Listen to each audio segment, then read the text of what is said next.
In 1943, a steelworker's wife in Pittsburgh, Pennsylvania, named Dorothy, kept a blue ledger book on the second shelf of her kitchen pantry. Her husband Earl earned $31 a week at the Homestead Works. $9.40 went to rent, $4.80 went to war bond deductions. What was left fed 4 people through 3 coal-rationed winters. By 1946, Dorothy had $1,140 saved in a passbook account at the Pittsburgh National Bank. Her neighbors thought Earl had gotten a foreman's raise. He had not. Dorothy had a system. It had 7 rules. She wrote them in pencil on the inside cover of that blue ledger. She followed them without fail from September 1942 to August 1945. They did not budget with software. They did not track subscriptions. They used a pencil, a ration book, in 30 minutes every Sunday evening. That was the entire system. These women did not look like they were building anything. They looked like they were surviving. Neighbors saw patched coats and meatless Tuesdays and shoes resold twice. They saw tired women counting stamps at the grocery counter. What they did not see was the ledger, the canning jars, the passbook. These women were running a system. It had no name. It had no book. It worked. We threw every one of those habits away the moment the supermarkets opened. We called it progress. We called it modern. We called it moving on. The women who fed families on $18 a week and still built savings called it Tuesday. Now the average American household carries $6,380 in credit card debt. Dorothy's Pittsburgh neighborhood carried 0. The distance between those two numbers is not income.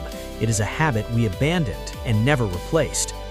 Number 19 on this list saved the average home front wife $2.30 a week, and the Office of Price Administration actively tried to stop it because it undermined their price controls. Number 11 was practiced inside every naval-based town from Charleston to Bremerton, Washington, a shadow economy the government knew about and chose to ignore. And number 1, the single habit that more Gold Star widows practiced than any other, allowed women with no husband's income to build savings at 3 times the national rate. The Federal Reserve's own 1945 data confirmed it. Almost nobody talks about it. Hit subscribe. Let us count down the 25 forgotten money secrets of the World War II home front. Number 25, the Sunday night point audit. A shipyard worker's wife in Norfolk, Virginia named Evelyn spread her ration book across the kitchen table every Sunday at 7 o'clock in 1943. She sorted her remaining stamps by category: red points for meat, blue points for processed foods. She counted. She planned 7 days of meals before she touched a single ingredient. Her weekly grocery bill never exceeded $7.90. Her neighbor, shopping without a plan, spent $12.40 on the same family size. The $4.50 difference bought a Series E bond coupon every single week. The Office of Price Administration's 1943 household survey found that women who pre-planned meals around ration points reduced food waste by 34% compared to those who did not. The ration book told her what she could not have. The notebook told her what she already did. Number 24, the rendered fat tin. A munitions worker's wife in Gary, Indiana, named Loretta, kept a coffee can beside her stove in 1942. Every time she cooked bacon or roasted a chicken, she poured the rendered fat into that tin. She strained it, she chilled it, and used it as cooking fat for the entire following week. Lard cost 27 cents a pound in 1942. Loretta's tin replaced 1 pound every 6 days. That was $1.62 saved a month. Over 3 years, $58.32, enough to pay 2 months of her electric bill. The USDA's Victory Kitchen Bulletin of 1943 reported that fat salvage in American homes recovered over 2 million pounds of usable cooking grease per week at the program's peak. Washington rationed the meat. It could not ration what dripped from the bone. Number 23, the invisible grocery list. A Navy man's wife in Charleston, South Carolina, named Miriam, never entered a grocery store without first checking her pantry shelf by shelf in 1944. She wrote down only what was genuinely depleted. She bought nothing that was not on that list. She crossed each item off in the store aisle before placing it in her basket. Her monthly grocery spend held at $19.80 for 18 consecutive months. The Office of War Information's 1942 Consumer Survey found that impulse purchases added an average of $3.10 to the weekly grocery bill of families without lists, $161 lost per year. The store was designed to make her forget.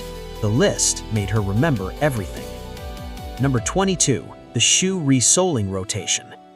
A factory girl in Detroit named Wanda bought 2 pairs of shoes in 1941 and wore them in strict rotation through 1945.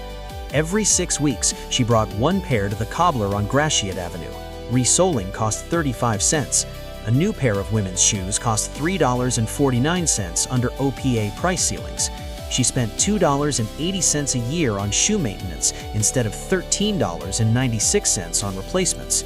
The War Production Board's 1943 leather rationing data showed that shoe resoling increased 340% between 1941 and 1944, saving an estimated 18 million pounds of rationed leather nationally. The shoes wore out twice.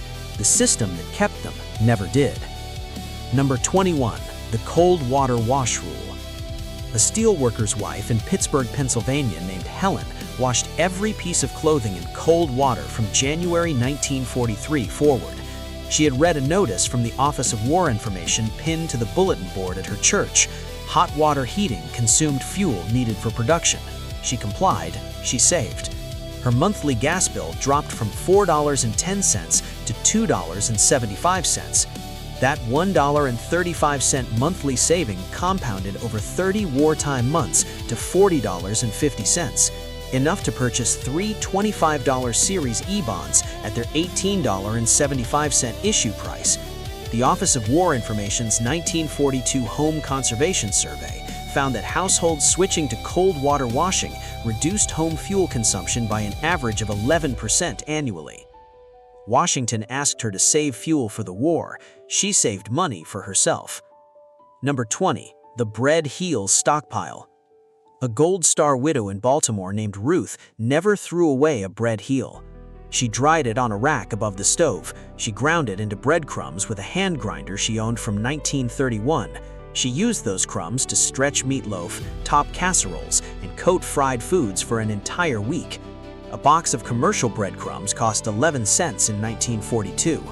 Ruth's grinding produced the equivalent of 2 boxes a week. That was 22 cents saved, $11.44 a year from what her neighbors were throwing directly into the trash. A woman in Akron, Ohio named Agnes worked the day shift at a rubber plant from 1942 to 1945. She earned $28 a week. Her husband was in North Africa, then Italy. She sent him $3 every month in a letter. She kept the rest on a strict accounting. She banked $7 every Friday. She did not miss once in 152 weeks. When her husband came home in November 1945, she met him at the bus station with a passbook, $1,092, untouched. He had left with $14 in his wallet and 3 months of back rent unpaid. He came home to a household with no debt and enough saved for a down payment. The Federal Reserve's 1946 post-war savings report found that women managing households alone during the war years saved at a rate of 2.8 times higher than dual adult households. They did not save more because they had more. They saved more because the system had no leaks. A Red Cross volunteer in Lowell, Massachusetts named Frances organized what her street called the kitchen shelf in 1943. 7 households on her block pooled rarely used items: a meat grinder, a pressure canner, a pastry board, a large roasting pan. Each household contributed 1 item. Each household borrowed freely. Frances calculated that her block avoided $47 in duplicate purchases that first winter alone. Per household, that was $6.61 saved, equivalent to 14 pounds of rationed butter at the OPA ceiling price of 47 cents per pound. The Office of War Information's 1942 Neighborhood Cooperation Survey found that blocks with organized sharing networks reduced household equipment spending by an average of 22% annually. The government asked them to share with the war efforts. they shared with each other first. Number 18. The price ceiling memory. A factory girl in Dayton, Ohio named Clara memorized the OPA price ceilings for her 22 most frequently purchased groceries in 1943. She wrote them on a card. She carried the card in her coat pocket. When a grocer charged above the ceiling, she cited the regulation number to his face and paid the legal price. The Office of Price Administration's 1944 enforcement report found that 14% of retailers regularly charged above posted ceilings. Women who knew the ceiling prices recovered an average of $1.90 per week in overcharges. Over 1 year, $98.80. The law set the price. She made certain it was followed. Number 17. The Victory Garden Overflow Sale. An army wife in Mobile, Alabama named Cecilia planted a Victory Garden in spring 1943. A Gold Star widow in Baltimore named Vera gave up coffee entirely in January 1943, not because she had to, but because she did the arithmetic. Coffee cost 31 cents per pound in 1943 before rationing tightened. Postum, the roasted wheat substitute, cost 19 cents for a container yielding the same number of cups. She switched. She saved 12 cents a week, $6.24 a year. She took it further. She mixed postum with chicory root at a 3-to-1 ratio. Her cost per cup dropped to less than half a cent. The USDA's 1943 Food Substitution Report documented that chicory blending extended hot beverage supplies by up to 60% per household. Washington rationed the coffee. She did not miss a single morning. There is a thing that happens when one person manages a household's money alone for 3 years. They stop guessing. They stop hoping. They start knowing. Knowing the price of every item, the yield of every garden row, the exact number of meals in a 5-pound chicken. A woman in Detroit named Pauline managed her household alone from December 1941 to October 1945. Her husband worked at a Ford tank plant. He was never deployed, but he worked double shifts 6 days a week and left the home accounts entirely to her. By VJ Day, Pauline had reduced their monthly spending from $74 to $51 without reducing the quality of their meals. The $23 monthly surplus went directly to war bonds, 47 bonds total. When they matured in 1955, they paid for her daughter's first year of college. She had not invested in the stock market. She had not received an inheritance. She had learned the exact weight of a dollar and refused to put it down.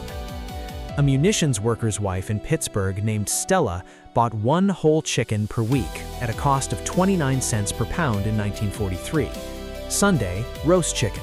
Monday, chicken soup from the carcass, bones boiled for 4 hours, every gram of gelatin and marrow extracted. Tuesday, the leftover meat became a casserole with vegetables from her garden. Nothing remained by Wednesday morning. The Office of Price Administration's 1943 meat rationing guidelines allowed for 28 red points per week for a family of 4.